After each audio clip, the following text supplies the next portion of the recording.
Don't bother trying to bring her back. Just let the paperwork do what it's gonna do.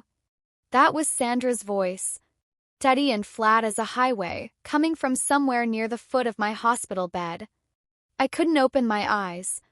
My arms lay pinned to my sides like they belonged to someone else. A ventilator pushed air into my lungs in a rhythm I hadn't agreed to, hadn't asked for, didn't want. The room smelled like antiseptic and industrial floor cleaner and somebody's artificial peach air freshener that had no business being in an ICU. Then my stepsister's voice came, lower, almost swallowed. What about Cole? Sandra didn't miss a beat. Cole signed nothing. I have the directive. It's handled. My fingers were curled against the sheet. Kept them perfectly, carefully still. Welcome back. Today's story is one I've never told before, not in full, not like this. What I'm about to share with you is the story of the 5 days I spent locked inside my own body while the woman who made my father's oatmeal every morning for 12 years sat 3 feet away and tried to make sure I never woke up. That conversation at the foot of my bed happened on a Monday. But the story behind it started years before the machines, before the monitors, before Sandra Pruitt decided I was worth considerably more to her cold than I was warm. My father, Robert Chen, married Sandra when I was 16. The wedding was at a vineyard outside Asheville, string lights in the oak trees, my father at the altar in his good charcoal suit, looking the way a man looks when he's been handed something he was sure the universe had stopped offering him. Grateful. Stunned. A little bit afraid. Sandra Pruitt was 41. She had auburn hair she kept tucked back with a tortoiseshell clip, practical reading glasses she pushed up onto her forehead when she wasn't using them, and the kind of posture that said she had zero patience for nonsense. She'd spent 15 years as an office manager for a dental supply company in Greenville before she met my dad at a grief support group, both of them having lost spouses, both of them slowly figuring out how to take up space again in a world that kept moving without them. I want to be fair to her here. I need you to understand that in the beginning, Sandra was not a villain. She had a daughter, Brianna, who was 13 at the time, anxious and skinny with braces she hated, standing next to me in a bridesmaid dress that was 2 sizes too formal for her age. Sandra herself was warm enough. She made good food. She showed up for things. She remembered birthdays without being reminded. And when my father was diagnosed with cardiomyopathy, a degenerative heart muscle disease, 3 years into the marriage, Sandra was the one who drove him to every cardiology appointment at Novant Health, who kept his medication schedule on a color-coded whiteboard in the kitchen, who slept in a recliner next to his hospital bed those last 4 months of his life and didn't complain once. Not where I could hear her, anyway. My father, Robert, died 14 months before I woke up in that ICU. He was 66. I was 28, newly married to Cole, working from a drafting table in our second bedroom as a freelance illustrator. And before the morphine took too much of his clarity, Robert asked me to do one thing. He asked me to sign a healthcare power of attorney, naming Sandra as my medical decision-maker. I was 22 when I signed it. Unmarried. Sandra was the closest thing to a mother I had. I signed it in about 40 seconds and went back to my biscuits. I should have taken longer than 40 seconds. The first thing I was aware of was beeping. One tone repeating every 4 seconds, as indifferent and mechanical as a metronome in an empty room. Then the ventilator, a hiss, a push, a hiss, a push, air forced into my chest like somebody pumping up a tire that kept going flat. My tongue was swollen. My eyelids were sealed. My arms felt like they'd been poured into the mattress. My legs were just gone. Present on some level I couldn't reach. I tried to move my right hand. Nothing. Left hand. Maybe a flicker. Or maybe I was making it up to keep myself sane. Then the voices started sharpening. Neurologist coming Thursday, Sandra said. They pushed the appointment back. That was Brianna. I recognized her before I processed the words because she was wearing the same vanilla and brown sugar perfume she'd worn since her junior year of college. That perfume in that ICU room was the first thing I identified that wasn't clinical. The first thing that felt like the world I'd left. Thursday's too late. That was Sandra. Closer. maybe 3 feet from my left ear. A third voice entered, male, older, measured. Mrs. Pruitt, your stepdaughter's condition is stable. We're seeing brain activity. We need to allow the body. She wouldn't want to live this way. Sandra's voice cut him clean off. I know my stepdaughter. She told me herself she never wanted machines. This isn't living. I wanted to scream. I wanted to sit up and grab her by the wrist and say, I'm here. I'm right here. I can hear every single word you are saying. But my body had other ideas. My jaw wouldn't clench. My vocal cords wouldn't vibrate. I was sealed inside myself like a letter in an envelope that nobody had thought to open yet. Brianna's voice drifted toward the window. How long before they actually, Sandra didn't pause. There's a process. We just have to be patient. Patient. She used that word about me in a room where I was the patient. The folder came the next morning. I heard Sandra's shoes first. She wore block-heeled mules that struck the linoleum in quick, confident triplets. Then the sound of a clasp unsnapping, paper sliding free. She hadn't closed the door all the way. Hallway noise leaked in, a cart, a distant intercom page, footsteps at different rhythms. A whole world going on 6 inches past that cracked door. Look at this. Sandra's voice dropped. She was talking to Brianna. Paper rustled. Robert set it up so she gets everything when she turns 30. All of it. A pause. 4.2 million.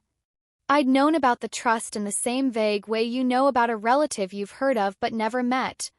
My father had mentioned it twice, once when I turned 22 and once in the fog of his last lucid weeks.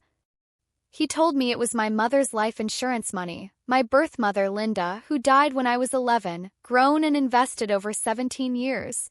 He told me the distribution date was my 30th birthday. I hadn't thought much about the mechanics. I hadn't needed to. Brianna's voice was barely a sound. She's 29. Her birthday is in 5 days. Sandra's response was tight, precise, like a math problem being solved out loud. 5 days. And if she's alive when that happens, every cent goes directly to her. But if she doesn't make it to 30, the trust reverts to Robert's estate. Which, per the will, comes to me. Pause the length of a held breath. All of it. I lay there listening to the ventilator breathe for me and felt the entire room reorganize itself around a single fact I hadn't understood until that moment. Trust wasn't just money. It was a clock. And Sandra had been counting backwards from the moment my ambulance arrived. 5 days. That's how much my life was worth to the woman who had kept my father's medications sorted in their little color-coded pill tray. Not because she hated me. Not because I'd wronged her. But because a calendar and a bank account had lined themselves up in a way that made my death the better business decision. I heard her snap the folder shut and set it on the table beside my hand. 3 inches from my fingers. I felt the weight of it there like a verdict that had already been signed. This is already making your stomach drop. You're not alone. Drop your city name in the comments right now. I want to know where in the world you're watching this from. And keep going. Gets worse before it gets better. Cole and I had a thing about Thursdays. He ran his own electrical contracting crew in Buncombe County, up before 5, boots dirty by 7, and Thursday was the one day the jobs always wrapped up before dark. He'd call me on the drive home. Not text. Call. He said texting felt like leaving a sticky note on someone's door instead of knocking. The first time he called, I was on the kitchen floor eating leftover pad thai out of the container, trying to finish a book cover for a Charlotte publisher. He asked what I was doing. I told him. He laughed, warm, slightly startled, like it caught him off guard. We talked about nothing for 40 minutes. After we married, the Thursday calls stayed. He'd tell me about a commercial job that had the wiring in backwards or a new apprentice who was scared of the attic crawl space. I'd tell him about the art director who wanted the illustration to feel more whimsical but also like professional. We never solved anything. We just checked in. We just reminded each other that the other one was still there. The last time I talked to Cole before the accident was a Thursday morning. He asked if he should come with me up to the cabin. Sandra had called that morning, cheerful in a way I should have clocked immediately as a red flag, because Sandra Pruitt didn't do cheerful without a reason. She'd said Brianna was up at the cabin for the weekend, said she missed me, said the rain gutters needed somebody young enough to climb a ladder without thinking twice about it. Wouldn't it be nice, she'd said. Just the girls? Cabin was 2 hours northeast, up past Pine Creek Gorge, on a road that wound through the Appalachian foothills like it had been drawn by a child still learning to hold a crayon. My father had bought it before the marriage. A simple A-frame with a metal roof and a wraparound porch that looked out over a valley full of pine trees and morning fog and nothing else for miles. I told Cole I'd be fine. It was just a weekend. He said, "Call me when you get there." I said, "I always do." Now I was lying in Lakeview General Medical Center in Haywood County, and Cole didn't know I was here. Or rather, he thought he knew. Sandra had called him the night I was admitted. I pieced this together later.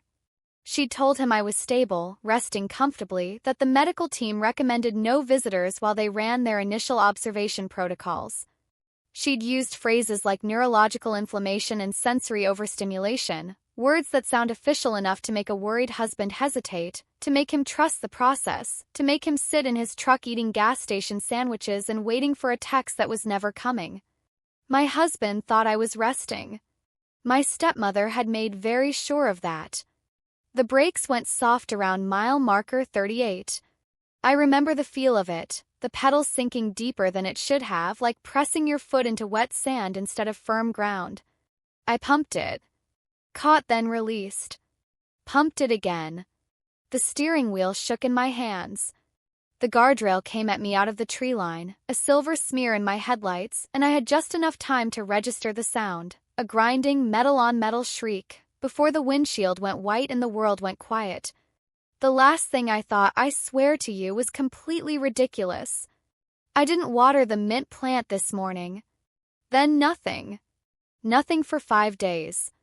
Back in the ICU the second night, I heard Sandra's voice in the hallway through a door left open about 4 inches. Yes, her husband is overseas. He's been very difficult to reach. A pause. No, I'm her designated decision-maker. I have the healthcare directive right here. Another pause, then softer. I'd prefer we limit outside visitors. The doctors say too much stimulation could set back her recovery. No calls to the room without my approval. The voice of the nurse who responded was young, gentle, clearly new to this floor. Course, Mrs. Pruitt. We'll note it in the chart. Cole wasn't overseas. Cole was 45 minutes away in a suburb of Asheville, probably reviewing tomorrow's job schedule and wondering why I still hadn't called. Sandra had counted on his decency. Counted on the fact that a practical, grounded man doesn't barge into a hospital against medical advice when a person he trusts, family, tells him everything is under control. She had used his goodness against him. Brianna came back from the vending area with a bottle of Sprite and settled into the chair by the window. What if he just shows up anyway? Sandra's heels clicked back into the room. He won't. I told him she's resting. I told him the doctors recommend no visitors for optimal neurological recovery. She paused.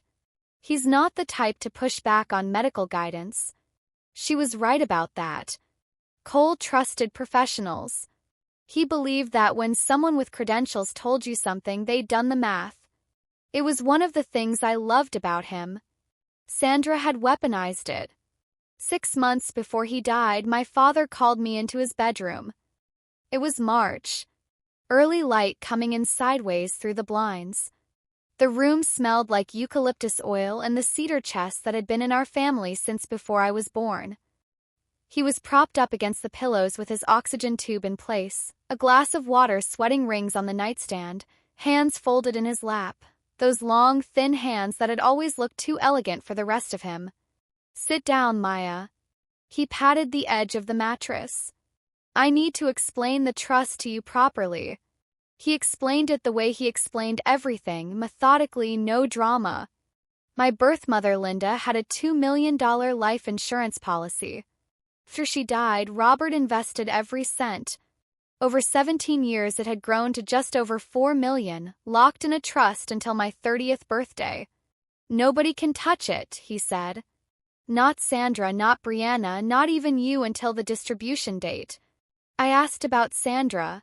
He told me she'd get the house, the car, provided for separately. Then he turned back. But this money, Maya, this is your mother's money. Your real mother's. I never thought to ask what happened if I died before 30. I was 28, healthy, newly married. But Robert had thought about it. Somewhere in the trust language was a clause: if the beneficiary dies before the distribution date, assets revert to the estate. And Sandra was the estate's sole beneficiary.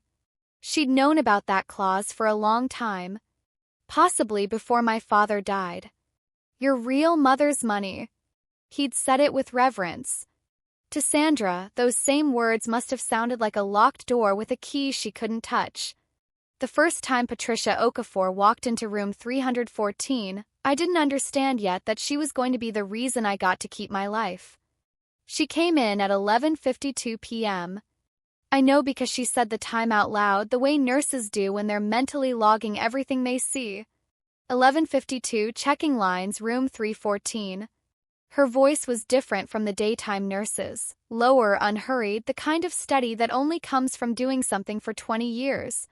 She was compact, quick-moving, and she talked to unconscious patients the way most people talk to plants, not because she expected a response but because silence seemed wrong to her. All right, sweetheart. Let's take a look at those lines. Her hands were warm and precise. They smelled like the hospital-grade soap that every medical worker absorbs into their skin after the first 6 months. She checked the foredrip, checked the ventilator connections, pressed 2 fingers lightly to my wrist. Professional. Efficient. But gentle in a way that felt genuinely different from the way Sandra touched me. Sandra's hands were always cold. When she'd rested her fingers on my arm that afternoon, it felt less like someone checking on a loved one and more like someone checking on inventory. Patricia kept a small spiral notebook in her scrub pocket. Not the official chart, her own. 20 years of nursing had taught her to write down the things that don't make it into the official record. Timestamps, patterns, things that don't fit the picture. She clicked her pen, made a note, tucked the notebook away. You hang in there, sweetheart, she said. Then she walked out.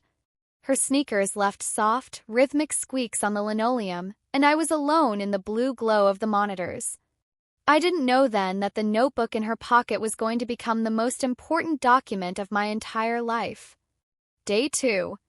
9 a.m. Sandra and Brianna arrived together. I'd been genuinely conscious, not just floating but actively thinking, listening, mapping, for almost 32 hours. I'd learned the room's rhythms the way you learn the rhythms of a new apartment. The shift change at 6, the breakfast cart rattling past at 7:30, the day nurse Carmen who hummed old country songs while she checked the 4 bags and always smelled like strawberry hand sanitizer. Carmen was young, sweet, not unkind.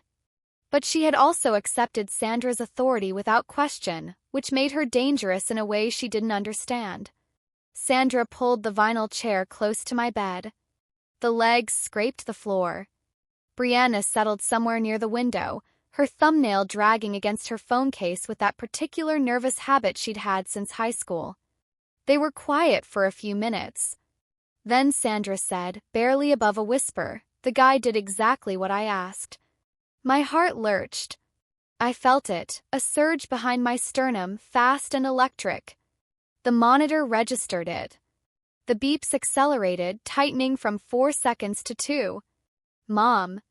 Brianna's voice went sharp. The machine. Both of them went perfectly still. I forced my breathing to slow. Counted down from 10 in my head, deliberate, methodical. 1 Mississippi. 2 Mississippi. The monitor settled. The beeping stretched back out to its normal 4-second intervals. Machines do that, Sandra said flatly. Carmen told me it's normal. Reflex activity. Brianna waited a beat. You said it was the brakes. You told me the brakes failed on their own.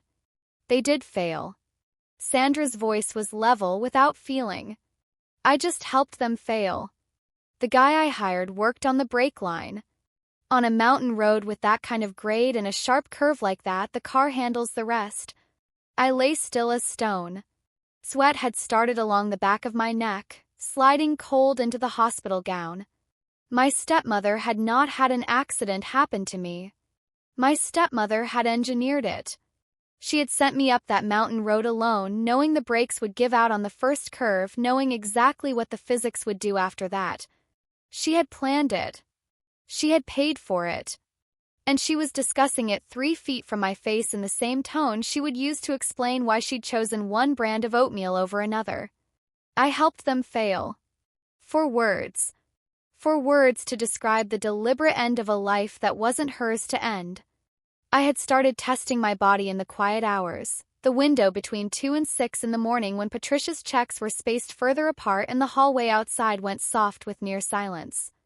I started with my toes. Right foot first. Curl a flex, a release. Pain was deep and electric, an ache that ran from my ankle to my hip like a wire being pulled tight. But it happened. Movement. Voluntary, intentional, mine. Then my fingers. My left hand was stronger than my right. The 4 in my right arm limited range of motion and the tape held my wrist slightly pinned. I practiced forming a fist under the sheet. Open. Close. Open. Close. Like squeezing one of those small rubber balls Cole kept in the cup holder of his truck for the drive home on hard days. My voice was the problem. I tried whispering once in the dark, in one of those deep night silences when the hallway outside was just a low machine hum. What came out wasn't even a whisper. It was air. Shaped air, barely. Nothing with sound in it. I had no phone. I had no voice. I couldn't sit up. But I had something Sandra had no idea about. I was wide awake, I was counting every minute she was absent, and I was not done. Day 3. Conversation that rewrote the math. Sandra caught Dr. Mercer outside my room. The door had been left open about 6 inches, enough, if you held your breath and let the ventilator carry the work, to catch most of what was being said. Dr. Mercer, I need to discuss the timeline. Sandra's voice was measured, professionally polite, with steel underneath. She's been like this for 3 days. The EEG is showing minimal activity. I have an advance directive that authorizes withdrawal of life-sustaining treatment. I'd like to discuss moving forward. Dr. Mercer spoke in the careful, weighted way of a man who had delivered impossible news 1,000 times and had learned that slowness was an act of mercy. Mrs. Pruitt, I understand your position and I do respect the directive. But hospital protocol at Lakeview requires 72 additional hours of observation before we can proceed with any withdrawal of life support. This gives us the opportunity to 72 hours. Her composure cracked for a fraction of a second, like ice flexing before it breaks. That puts us past. She stopped. Past what, Mrs. Pruitt? A beat. 2 beats. Past what I can bear. Emotionally. I've been here every single day. I just need to know there's an end to this. Mercer's pause before responding was deliberate. Measured. Pause of a man who had heard many things and was filing this one carefully. I understand how difficult this is. 72 hours is standard protocol. I'll schedule the evaluation for Thursday morning. If results are unchanged, we can discuss next steps at that point. Thursday morning. My birthday was Thursday. 72 hours from Wednesday morning put us at approximately Thursday at dawn. If Mercer ran his evaluation at 8 a.m., the trust would have already distributed at midnight. Sandra would lose everything. I heard her heels start to pace. 3 steps, pivot, 3 steps back. The sound of someone doing math and hating every answer. Is there any way to expedite? A second opinion?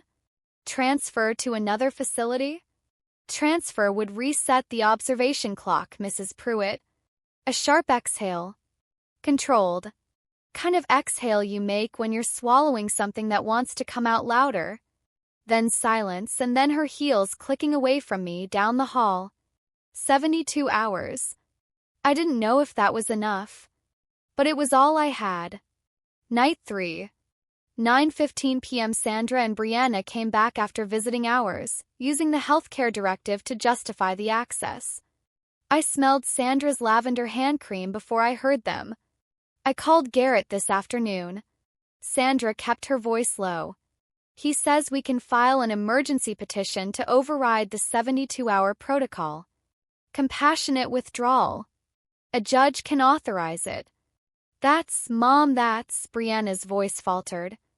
Garrett files the petition tonight, and the judge signs by Wednesday evening. The hospital is legally obligated to comply. A pause. She'll be gone before midnight. If you've ever had to lie still while someone planned your death 3 feet away, you know what it does to your body. Every nerve screams move, fight, run. But there's a quieter part of your brain, the ancient part, the part that kept our ancestors alive in the tall grass, and that part says, be still. Let them think they've already won. I did not move. What if she wakes up before then? Brianna whispered. She won't. Sandra's voice was final. Decisive. The voice she used when she had made a decision and closed the door on it. The doctor said brain activity is minimal. She's not coming back, Brianna. We're just making it official. She's not coming back. We're just making it official. My stepmother was making burial arrangements from 3 feet away while I breathed in and out and kept every muscle in my body exactly where she'd left it. I felt the warmth of her breath on the back of my hand. Peppermint tea. She'd had peppermint tea from the cafeteria, and she was close enough for me to feel it. And I lay there in that warmth and I thought about Cole. About Thursday calls. About a mint plant on a kitchen windowsill that hadn't been watered that morning. I clenched my fist once under the sheet. Then I opened it. And I waited for Patricia. 2:17 a.m. Patricia's second check of the night. She came in quietly and moved through the room with that practiced efficiency, 4-line ventilator readout monitor readings. Then she lifted my left hand to check the pulse point at my wrist. My index finger twitched. It wasn't planned. My body just did it, a small contraction involuntary on the surface but not at all. And Patricia felt it. I knew because her hands stilled. Her breathing shifted. And she didn't let go. Maya? Her voice dropped to something barely above breath. Can you hear me? I concentrated every scrap of whatever neural pathway was still firing into my left index finger. And I moved it. Deliberately. Clear flex. Tricia did not gasp. Did not call out. Did not rush for the door. She stood with my hand in hers and pressed her thumb gently against my knuckle. A squeeze. Brief. Professional. The warmest thing I had felt in 4 days. Then she let go. I heard the click of her pen, the scratch of her writing. She told me later what she wrote. 2:17 a.m. responsive finger flex left hand. Voluntary. 2 instances. Patient may have awareness. Do not disclose. She paused at the door before leaving. Her breathing shifted direction. She was looking down the hallway, checking something I couldn't see. Then she came back, leaned close. I need you to listen to me. Her voice was barely audible. Something about your stepmother makes every instinct I have stand up straight. I don't know what it is yet, but I'm going to find out. And I'm going to find your husband. A pause. But you cannot move. You cannot react.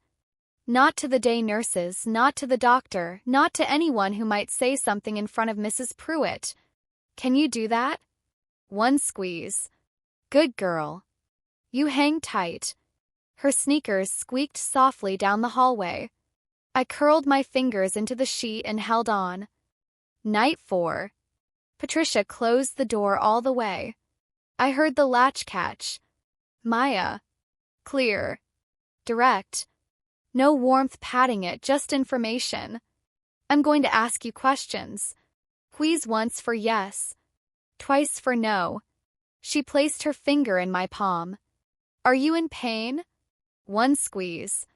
Can you open your eyes? 2. Is there someone you need me to contact? 1. Hard. Immediate. Your husband. Cole. She said his name like a statement, not a question, because she'd already looked. Is his number in your phone? 2 squeezes. My phone was gone. Sandra had it, or it had been totaled with the car, but it was not in this room.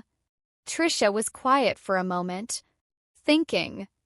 Then, I'm going to pull your old patient records. You were here 2 years ago. Lacerated palm from a box cutter, do you remember? 1 squeeze. There should be an emergency contact on file.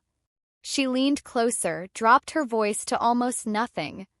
I'll call him tomorrow. But Maya, you need to understand something. I've been doing this for 20 years. Most families who come through those doors are scared and grieving and doing the best they can. But some of them, she stopped, chose her words. Whatever is happening with your stepmother, it is not right. The urgency she's pushing for, the visitor restrictions, the claim that your husband is overseas, none of it sits right with me. Not one bit of it. I squeezed her finger again, as hard as my depleted hand could manage. I'll find him, she said. Your job is to stay still. She patted my hand once and stood. The door opened and hallway light cut a thin stripe across the floor. Then Patricia Okafor was gone, and for the first time in 4 days I felt something other than cold, settling fear. Something that felt like the first thin edge of a fighting chance. Wednesday morning. Day 4. My birthday was tomorrow. Sandra arrived at 7, earlier than usual. She was on the phone in the hallway, and the door to my room was cracked. The Sandra I heard out there was not the soft, grieving stepmother she performed for the nurses. This was someone else entirely, precise, transactional, and patient. I need the petition filed today. Not tomorrow. Today. A pause. The judge has agreed to the hearing. Compassionate grounds. Tonight, Garrett. It has to be tonight. She ended the call and came in. Brianna arrived 10 minutes later, vanilla perfume, Sprite can, thumbnail on phone case. Their footsteps together in the small room like a countdown. Garrett says we get the court order by tonight, Sandra told Brianna. Emergency hearing. Compassionate grounds. Judge signs off, we come to the hospital with the paperwork. Mercer has no choice but to comply. Brianna's voice was stretched thin. So that means... Withdrawal starts before midnight. Sandra said it quietly. By morning, it's done. Thursday is her birthday, Mom. I know what day it is. The words landed and the silence after them was absolute. There was a long pause. Then Brianna said, so quietly I almost didn't catch it, can't we just... No. 1 word. Sandra said it like closing a file. We can't just wait. If she turns 30, we get nothing. Not a single cent. Do you understand what that means? Your loans. My medical bills from your father, from Robert. The mortgage payments that stopped when he died. None of it gets addressed. We go back to counting coupons. A beat. Is that what you want? Brianna didn't answer. I had maybe 12 hours. Trisha had maybe 12 hours. My birthday was tomorrow. Sandra wanted me gone by tonight. I need you to pause for 1 second. Right now, before you keep watching, do you know who has your healthcare power of attorney? Do you know if that document has been updated since you signed it? Share this video with someone who needs to hear it. It might matter more than you know. It was a Wednesday. Patricia called Cole from the break room on her lunch break. She told him plainly. His wife was in the ICU. Had been since Saturday. No, she wasn't stable and resting. Yes, she was conscious. She told him not to come through the front east entrance, 4th floor after 10 p.m. Is she okay? Cole asked. Trisha paused. Then, she squeezed my hand, Mr. Whitmore. She told me later that all he said before he hung up was, "She's my wife." Cole was at the east stairwell door at 9:43 p.m., 17 minutes early, still in his work clothes, concrete dust in the cuffs of his jacket. The jacket of a man who had driven straight from a job site without stopping to change. Patricia walked him down the hallway. I heard them, her soft soles, his boots moving slightly too fast. The door opened. Patricia closed it behind them.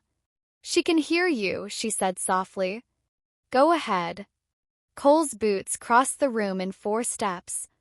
I knew him before he touched me. Concrete dust, cedar soap, the specific warmth that belongs to a particular person and no one else.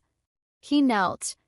I felt it, his knees on the floor, then his hand, rough and warm, wrapping around mine. "I'm here." His voice cracked in the middle of those 2 words and stayed cracked. "I'm here, Maya. I'm not going anywhere." I squeezed his hand. The hardest squeeze I'd managed in 5 days. And then he exhaled, this long, shaking, unraveling breath that was trying very hard not to become the sound of a man crying out loud, and mostly failing. Trisha gave him a minute. Then she pulled her chair close and started talking. She explained the power of attorney. She explained the visitor restrictions, the lies about overseas, the urgency Sandra had been pushing for, the court order being filed. She laid it out with the same calm, methodical precision she'd used with me, and I felt Cole's hand tighten around mine with each piece of information that fell into place. When Patricia finished, the room was very quiet. "What do we do?" Cole asked. "You call a lawyer tonight," Trisha said. "Someone who knows trusts and estates. And then you call the police." Cole didn't let go of my hand until 5 in the morning, when Patricia told him the day shift was 40 minutes out. He stood, pressed his lips to my forehead, whispered something I'm keeping between us. His hand held mine until the very last inch. Then the door opened, closed, and I lay in the dark holding onto the feeling of it for as long as I could. Wednesday morning, 7:22 a.m. The door opened without a knock. Vanilla perfume. "Brianna." She sat down and didn't speak for a while. Set a cup of coffee on the bedside table. Shifted in the chair. Then she leaned forward, close enough that I could feel the warmth of her breath on my face. "Your eyelids moved." My heart hammered. I kept my face completely slack. Jaw loose. Breathing following the ventilator's rhythm, in, out. Blank. Empty. Gone the way Sandra wanted me to look. Brianna's hand touched my wrist, light, uncertain, the tentative touch of someone who wasn't sure what they were reaching for. I didn't move. Not a flicker. She stood. Walked to the doorway. "Mom." Her voice carried into the hallway. I think she might be responsive." Her eyelids moved. And her heart rate went up for a second. Sandra's reply came back clipped and final. "That's reflex activity." Mercer explained it. "Involuntary eye movement, cardiac fluctuations. Doesn't mean anything." It looked like... "Brianna." Sandra's voice hardened into something flat and final. "She is not awake." The neurologist confirmed it. "She is not coming back. Do not worry about it." Brianna stood in the doorway. I felt her eyes on me like heat. 10 seconds. 15. I held every muscle so still I could hear my own pulse in my ears. Then she turned and walked away. Cole called Walter Hines at 6:30 Wednesday morning, sitting in his truck in the Lakeview General parking lot with the engine off. Walter Hines was 72 years old, semi-retired, and had drafted Robert Chen's trust documents 17 years ago. He answered on the 3rd ring with his full name, the way people his generation answer phones when they know it's probably important. Cole told him everything. Walter confirmed, $4.2 million. Distribution date, Thursday midnight. If Maya died before distribution, the trust reverted to Robert's estate. Sandra Pruitt, per the will, was the estate's sole beneficiary. If your wife is alive at midnight tonight, Walter said, the trust distributes automatically. Mrs. Pruitt receives nothing. She's alive, Cole said. And she's awake. Walter Hines called Detective Ruiz at the Haywood County Sheriff's Office. Ruiz was 44, former Army, the kind of investigator who wrote everything in longhand and made decisions like he was defusing a bomb, carefully without wasted motion. He wanted evidence. Tricia gave him 20 years of habit. Her notebook had covered every shift since I was admitted. Timestamps. Visitor arrivals and departures. Sandra's conversations through doors left cracked. The visitor restriction request. Claim that Cole was overseas. The relentless push for withdrawal. Dr. Mercer, when contacted by Ruiz, confirmed that my brain activity had been showing consistent improvement over the course of the week, the pattern of a patient regaining consciousness, not declining. He agreed to provide the full medical record under court order, and noted carefully that the EEG readings Sandra had cited to justify withdrawal had been selectively described to him by Sandra herself, not generated by an independent reading. And then there was the folder. The healthcare directive Sandra had provided to Lakeview General. Detective Ruiz obtained a copy and compared it to the original document on file with Robert's estate attorney, the version signed and notarized when I was 22. They did not match. The original directive was 3 pages. It authorized Sandra to make standard medical decisions, treatment choices, medication approvals, hospital transfers. Said nothing about life-sustaining measures. Nothing about ventilator withdrawal. The version Sandra had presented to the hospital had a 4th page. A page that had not existed in the original. This 4th page contained a specific clause authorizing the healthcare agent to direct withdrawal of mechanical ventilation in the event the patient was determined to be in a persistent, permanent, unresponsive, vegetative state. My signature was at the bottom of that page. Except it wasn't. Ruiz's forensic analyst identified it as a digitally copied signature, scanned from the original document and placed onto the forged page. The ink density was uniform in the way that only happens when a signature is reproduced electronically. On paper under a pen, ink always pools differently at the start and end of each stroke. Under magnification, the forgery was obvious. Sandra had manufactured the legal permission to end my life, and she had signed it with my own name. Ruiz called Cole at 11:30 Wednesday night. "We have enough," he said. "Tempted murder, the brake tampering. The mechanic she hired gave us everything. Conspiracy, the documented plan to withdraw life support before the trust distribution. Forgery, the altered directive. We can move tomorrow morning. She's filed for a court order," Cole said. "She wants it done tonight. Petition has been flagged. I've contacted the judge's clerk. But if we move tonight, we lose the documentation of the court order attempt as additional evidence." A pause. "I know that's not what you want to hear." Cole told me later that he sat with that for a full minute in the truck. Then he said, "Okay." Thursday morning. He trusted the process. He poured the concrete after the forms were set. The manila folder that Sandra had carried into room 314 on day 1, the folder she'd set on my bedside table like a verdict, became the first exhibit in a criminal case that would follow her for the rest of her life. Thursday morning.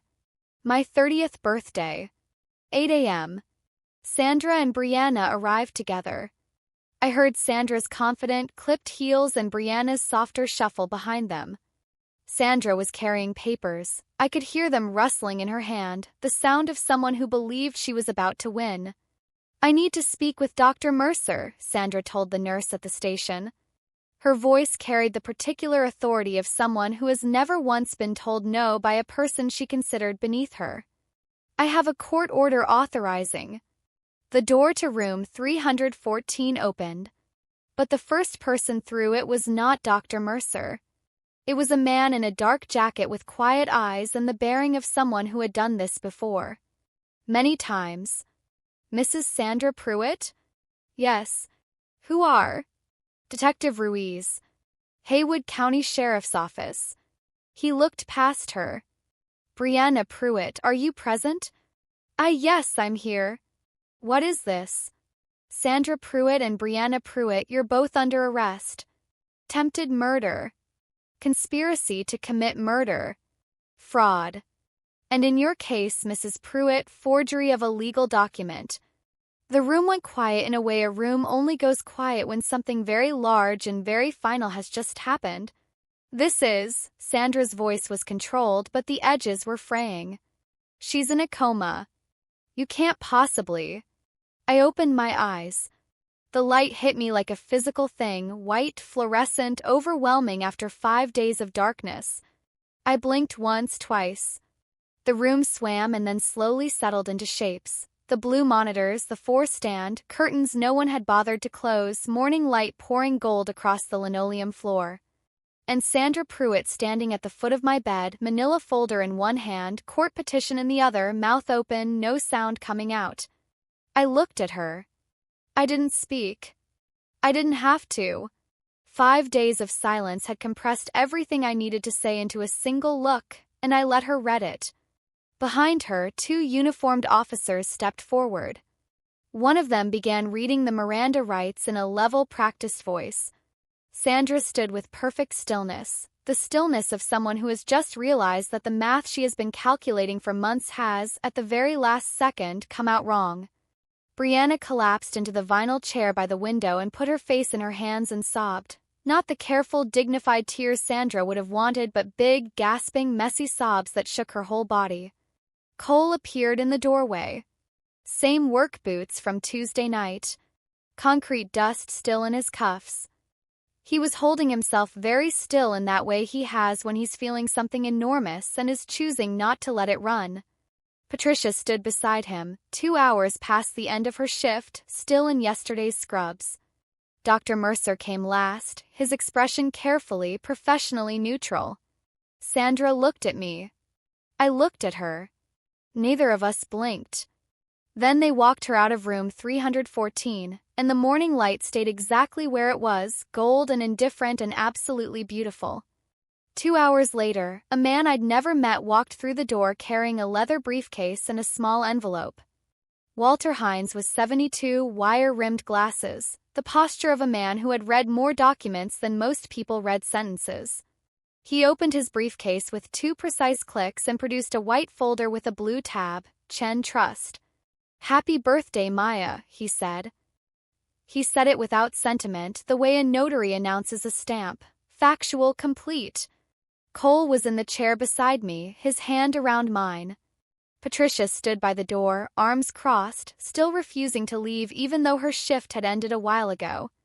As of 12:01 a.m. this morning, Walter said, adjusting his glasses, the Robert Allen Chin Irrevocable Trust fully vested in its sole beneficiary, Maya Lynn Chin Whitmore. Total value at most recent quarterly statement, $4,217,000. He looked up over the frames. It's yours. All of it. Sandra Pruitt has no claim. Robert's trust also included a Slayer statute clause. Any person who intentionally tries to cause the death of a beneficiary is barred from receiving the assets, regardless of criminal charges. He closed his folder. Your father thought of everything, Mrs. Chin Whitmore. My throat was raw. The ventilator had been removed 2 hours ago and every breath still felt like swallowing sandpaper. But the room was quiet enough that one word could carry. Thank you. I looked at Patricia. Both of you. Patricia nodded once.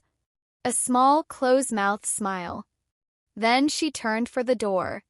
For the record, she said, over her shoulder, your vitals were never as flat as they told you. Her sneakers squeaked down the hallway until the sound disappeared entirely into the ordinary noise of the floor, and I held Cole's hand and watched the morning light move across the ceiling of room 314 and thought, I'm 30. I made it. I'm 30. The recovery took longer than the crisis. 3 weeks at Lakeview, then 2 months of physical therapy on Ridgewood Drive, where the waiting room smelled like lemon cleaning solution. My legs came back shaky and unreliable. My voice took longer, The vocal cords had been stressed by the ventilator tube, and for weeks I sounded like I'd been gargling gravel. Cole said he'd listen to me read an instruction manual if it meant I was talking. Sandra's case moved through the system the way these things do, slowly with significant paperwork. Charges were everything Ruiz had promised. Attempted murder, conspiracy, forgery. The mechanic she'd paid gave his full statement. He'd done one job for Sandra, taken the cash, and apparently had not thought hard about what would happen next or to whom. He received a reduced sentence in exchange for his testimony. Sandra was denied bail. The judge cited flight risk and the seriousness of the charges. Her public defender requested a mental health evaluation. It was completed, reviewed, and found insufficient to alter the charges. Brianna took a separate plea, reduced charges in exchange for full cooperation. She provided everything: text messages, testimony, conversations she'd witnessed. The judge sentenced her to 2 to 4 years. She served 22 months. She wrote me a letter from the county detention facility. 4 pages on yellow legal pad paper. She apologized. She explained. She asked if I could ever forgive her. I read every word. I didn't write back, not out of cruelty, but because some relationships aren't broken so much as structurally flawed from the start. Not a crack that needs sealing, but a foundation that was never quite right. You don't rebuild on something like that. You thank it and you start somewhere else. The house Robert had left to Sandra was subject to legal asset seizure proceedings once the conviction was finalized. Court determined that the bequest had been tainted by the criminal conspiracy that preceded and surrounded it. I didn't fight that conclusion. I let it run its course. I sold the house through an estate agent and added the proceeds to my trust. My birth mother's money. My father's house. All of it finally where it was supposed to be, in the hands of the person Robert had always meant to have it. Some bridges don't need burning. They just need to stay where they are with nobody crossing them. 6 months later.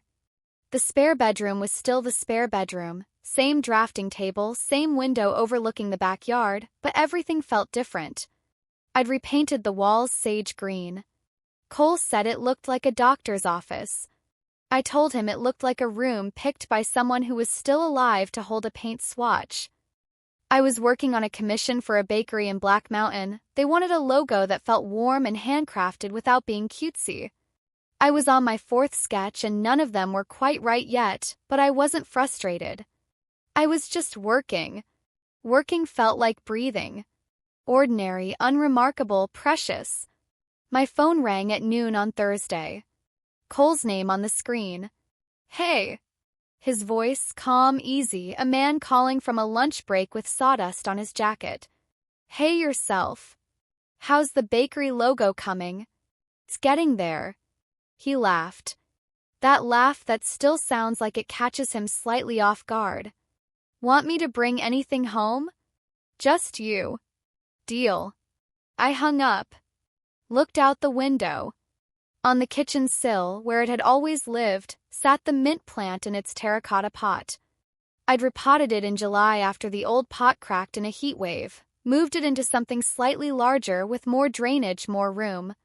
The mint had taken to it immediately. The way living things do when you give them just a little more space than they've been working with. I thought about that Saturday morning. The last normal morning before the mountain road and the failing brakes and 5 days of lying completely still in a room that smelled like antiseptic and someone else's decisions. I had been standing at this same window with a watering can, my biggest concern whether the mint was getting leggy. Then Sandra called and I said yes, and I didn't water the plant, and I drove north into the Appalachian foothills toward a curve I almost didn't come back from. I got up from the drafting table, walked to the kitchen, cut 3 leaves from the mint and set them on the cutting board for tonight's dinner.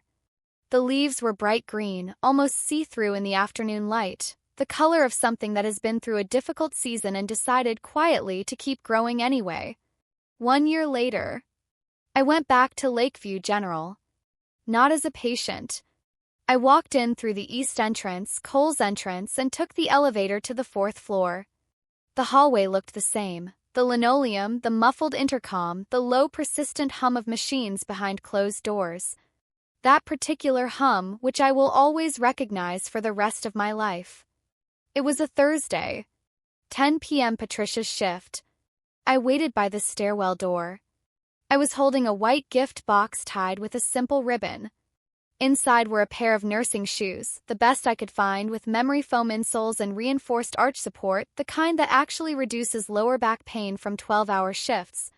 'Cause when I asked nurses what they actually wanted, the answer every single time was better shoes. Patricia came around the corner at 10:08. Crubs, notebook in pocket, stethoscope, exactly as I remembered her. She saw me and stopped. "Maya," said it like confirming a diagnosis that had come back better than expected. "Hi, Pat." I held out the box. She took it. Opened it. Pulled out one shoe and turned it over in the fluorescent light the way she'd check a piece of equipment, methodically, appraisingly, without performance. "You didn't have to do this. You didn't have to squeeze my hand at 2 in the morning." I looked at her. "But you did." She looked at the shoe for another moment. Then she put it back in the box, tucked the box under her arm, and pulled me into a hug. Short, tight, the hug of two people who both know that a longer one would require a conversation neither of them has fully finished processing. "Get out of here," she said. "I have patience." But she was smiling. I walked back down the hallway. Past room 314. Someone else's room now, someone else's monitors, someone else's fight, someone else's version of whatever their particular impossible night looks like. I took the elevator down to the east entrance. Sat in my car for a moment with the engine off and the windows down. The night smelled like cut grass and the first thin edge of autumn coming in over the mountains. Some people save your life in the operating room. Some save it with a phone call made from a break room on their lunch hour, using a number pulled from a 2-year-old file. Patricia Okafor saved mine with a spiral notebook, a deliberate squeeze, and 20 years of habit that made her write down the things that don't fit. I started the car, pulled out of the parking lot, and headed south toward Asheville, toward home. I drove through the dark with the windows down and the mountains coming in cool, and I thought, I'm 30 years old. My father's money is in my account. My husband is home. And I am driving. And that, all of that, every single bit of it was enough. That's Maya's story. 5 days of silence. One nurse who paid attention. And a birthday that came just in time. Talk to me right now. Tell me in the comments, what time is it where you are and what city are you in? I read every single comment and I want to know where in the world this story found you tonight. And I need to ask you something important. After hearing Maya's story, do you actually know who holds your healthcare power of attorney? Do you know what that document says? Have you read it since you signed it? Drop a simple yes or no in the comments. You might be surprised how many people realize they don't know. Thumbs up, hit like if this story made you think about updating your own legal documents. Takes 2 seconds and it helps this story reach someone who might need it. Box tray, share this right now, not just with anyone but with the specific person in your life who would fight for you if you couldn't fight for yourself. A spouse. A sibling. A best friend. Person whose number is in your phone under a nickname only they would understand. Send it to them. Today. Not later. Today. Bell, subscribe and hit the bell. I release a new story every week, and some of them are even harder to look away from than this one. Peach Balloon in the comments, I want 3 things from you. Your city and the time you're watching this, yes or a no. Do you have an updated healthcare directive right now? What part of Maya's story hit you the hardest? Person who noticed something wrong wasn't a detective. It wasn't a lawyer. It was a night shift nurse with a spiral notebook and 20 years of paying attention. Think about who in your life is paying that kind of attention for you. And if the answer feels uncertain, this is your sign to make sure. Update your healthcare directive. Review your emergency contacts. Tell the people who love you what you actually want. Do it this week. Do it today. I'll see you in the next story.